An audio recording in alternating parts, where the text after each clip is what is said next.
Hey, salut à tous. Avant de commencer cette vidéo, j'aimerais remercier mes plus gros sponsors qui m'accompagnent pour cette aventure, qui sont Alliance Travel, West Coast Moto et Pandora Travel. Allez voir dans la description pour plus de détails. Merci à vous et je vous souhaite une très bonne vidéo.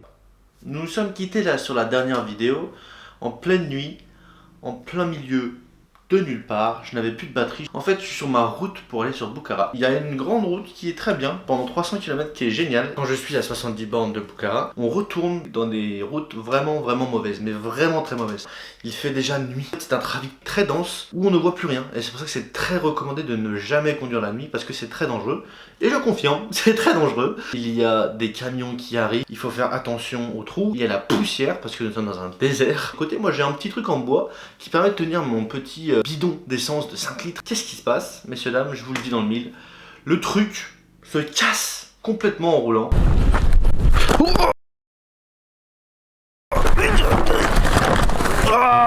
Le bidon d'essence se barre, les planches de bois, deux planches de bois se barrent, c'est le bazar, je m'arrête, tac tac tac, sur le côté, sur le sable, évidemment en pleine nuit, je mets mes warnings, je vais chercher mon bidon d'essence, je jette au loin les planches de bois, je refais mon sac puisque je resserre tout, je le mets derrière, avec l'autre bidon d'essence, j'organise tout pour que ça colle, etc.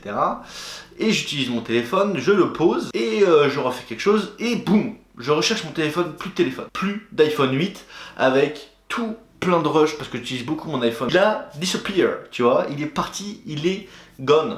Je cherche, je ne trouve pas. C'est extrêmement énervant. Alors, ce que je fais, c'est que je me dis, bon, il n'y a pas assez de lumière, je ne vois rien, je vais arrêter une voiture. J'arrête une Daewoo, donc en fait c'est une espèce de petit minivan mais en compressé, ça s'appelle des Daewoo, je crois que c'est coréen, on s'en fout. Je leur demande, alors je leur fais comprendre qu'il faut que j'aime les phares, etc. Ils commencent à chercher avec moi. Il ne trouve pas. On cherche, mais partout. Aux alentours, à 5 mètres, 10 mètres, 20 mètres, 30 mètres. Je commence à me dire, non mais c'est pas possible. Je sais qu'il est là, je l'ai utilisé le flash pour m'éclairer. Donc je sais que je l'ai tenu. Il est impossible qu'il soit à 70 mètres, que je l'ai perdu une heure avant. C'est impossible. Et alors là, je fais quelque chose que je ne fais jamais d'habitude. J'abuse. C'est-à-dire que ces gens-là, je leur dis pas, oh bon, merci d'avoir cherché avec moi, etc. Partez, il n'y a pas de souci. Je l'ai fait rester avec moi, je l'ai fait chercher avec moi pendant 45 minutes. Et au moment où je dis bon c'est bon, j'en ai marre, le mec cherche comme ça vite fait au pied de ma moto. Et là il voit un truc gris et il prend. C'est mon téléphone qui était enfoui sous le sable. Au fur et à mesure que je marchais autour, j'ai dû mettre du sable dessus. Et en fait, on ne pouvait pas le voir, puisque tout simplement, il était enfoui sous le sable. Je suis quelqu'un de très peu tactile, j'aime pas trop toucher les gens, j'aime pas trop ça. Et là, le mec, je lui ai sauté dans les bras. Moi, les hugs, les machins, c'est pas du tout mon truc. Mais là, j'étais tellement content parce que j'étais pas content d'avoir retrouvé mon iPhone, etc. J'étais content parce que dedans, j'avais des rushs, mais tellement importants. Plein de petites vidéos que je prends quand j'ai pas le temps de filmer. Quand c'est une grosse caméra, c'est pas super agréable pour certaines personnes de filmer avec des grosses caméras, ils sont pas à l'aise. Et l'iPhone 8 fait très bien son boulot pour ça. Donc, l'iPhone 8 est très important pour moi. Et voici la photo de ces deux héros avec moi. En pleine nuit, au milieu de nulle part. C'est passé quelque chose que j'oublierai jamais. Je leur ai dit, bon écoutez les gars, vous voulez qu'on aille boire un coup, un truc, j'étais prêt à leur payer un petit coup quoi, pour dire merci. Je dis, non, c'est pour nous, merci. Il y a un des deux gars qui revient et il me donne un gâteau sec. Le gâteau était pas bon, hein, c'était un gâteau sec. On est dans le désert et j'avais soif. Et je me rappelle leur avoir dit en français parce que de toute façon on communiquait pas grandement, hein, vous en doutez. Mais les gars, c'est moi qui devrais vous donner quelque chose, un souvenir, un truc, une connerie. Et le mec était lui allé chercher naturellement des gâteaux. Et on a tous les trois mangé un gâteau. Et je trouvais ce moment formidable dans le sens où symboliquement c'est fou parce que en plus d'avoir cherché avec moi, il me donne quelque chose encore en plus. Et j'avais trouvé ça merveilleux, formidable. Et c'est très significatif d'un pays, je trouve. Et c'était fou. Vraiment, c'était fou. Ça se présente peut-être bien parce que j'ai rencontré Khayot, qui est un Ouzbek qui vend des motos à Bukhara. Et il doit me recontacter dans une heure. Donc il est parti, il va revenir. Je suis content. Ça, il m'a dit qu'il pouvait réparer et que si je commandais les pièces de France, il pourrait tout réparer. Je vais me débrouiller pour tout commander. Il a l'air bien, on verra. Ça fera peut-être l'affaire jusqu'à Bishkek et Bishkek recommencer ou recommander une nouvelle roue pour être sûr que tout ça marche bien. J'en sais vraiment rien, ça dépend un peu tout. Mais voilà, il a l'air plutôt confiant. Je suis à Bukhara, j'ai même pas encore eu le temps de visiter cette ville qui est juste incroyablement belle.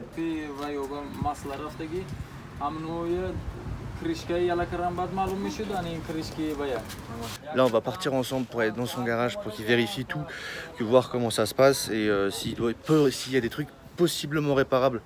Et sinon je vais devoir commander moi les pièces détachées, les envoyer depuis la France et ensuite tout ramener ici, pour qu'il répare tout, parce que de toute façon je peux pas faire 2000 bornes jusqu'à Bishkek où il y a un garage qui est très très bien. Je peux pas faire 2000 bornes dans cet état là, de toute façon c'est pas compliqué, c'est impossible et c'est dangereux, et même pour moi, pour la moto c'est dangereux. Je pense que ça devrait se faire, j'espère, mais voilà, on va faire le possible pour pouvoir arriver en un seul morceau jusqu'en Mongolie et d'y revenir. Mais c'est vrai que pour l'instant il faut réparer, et le désert ça pardonne pas quand tu as des petits problèmes avant, ça les amplifie, et c'est ce qui est arrivé pour moi.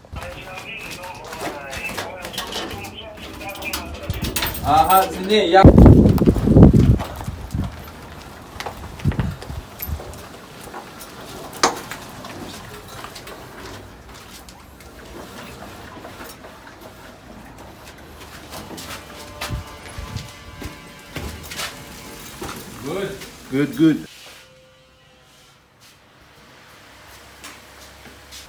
Oh, il a réparé des KTM, donc ça veut dire qu'il a déjà fait des grosses motos, et ça c'est bien. Top. Waouh. KTM 690. Ok, 690, ok. Waouh. 690, ok. Motor. Moteur. Wow. Change. Ouais, changer le moteur complètement.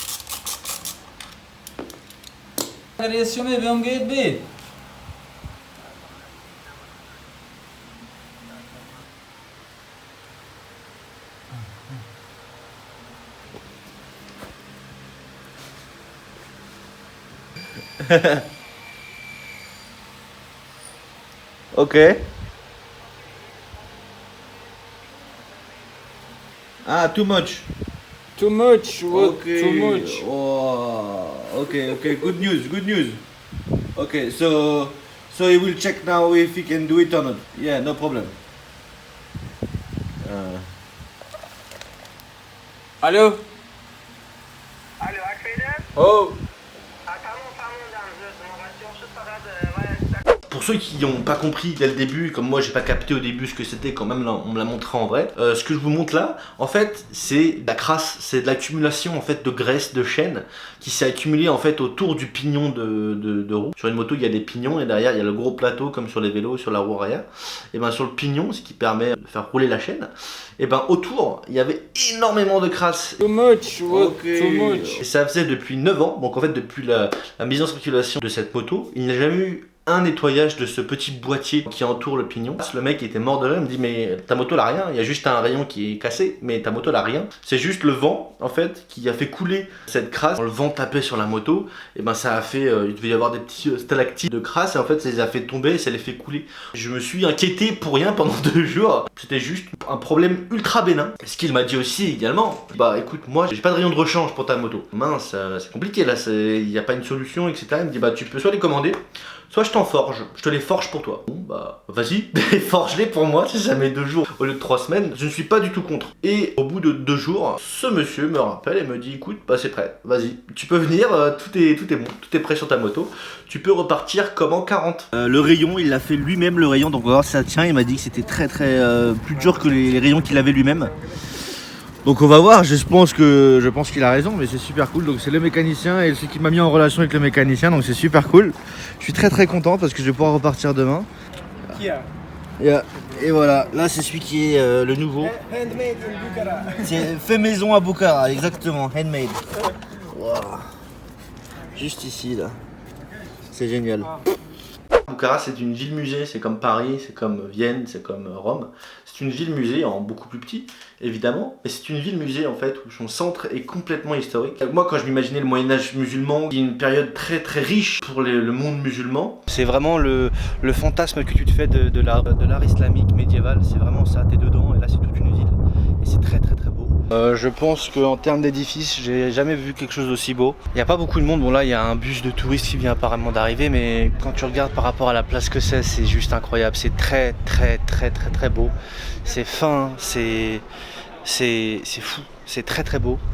Je suis un peu pantois devant cette beauté parce que je trouve ça très beau. J'avais rarement vu d'aussi beaux monuments, aussi bien conservés, ils sont entretenus, ils les remettent à jour parce que maintenant ils ont un tourisme qui est en train de se développer depuis 2 ans parce que c'est un nouveau président et le mec est mort, l'ancien, donc du coup le nouveau fait ce qu'il faut pour remettre à jour son patrimoine et attirer les touristes. J'ai adoré la ville, la culture, les fresques, c'est incroyable, c'est super beau. J'ai galéré pour y aller, c'est loin, c'est au milieu du désert. Quand tu sais d'où tu viens, quand tu prends la route, tu sais d'où tu viens pour arriver jusqu'à Bukhara, et c'est loin quoi, donc c'était vraiment très charmant.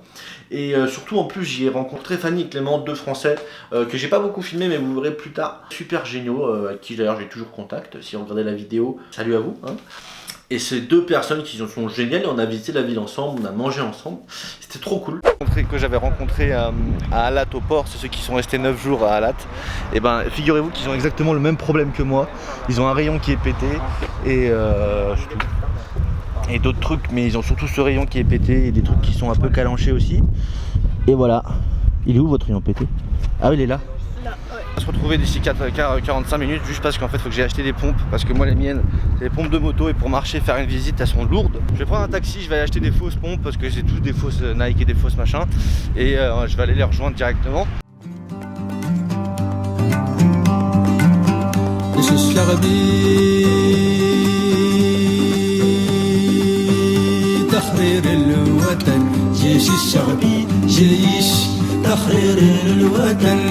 لا لا لا لا لا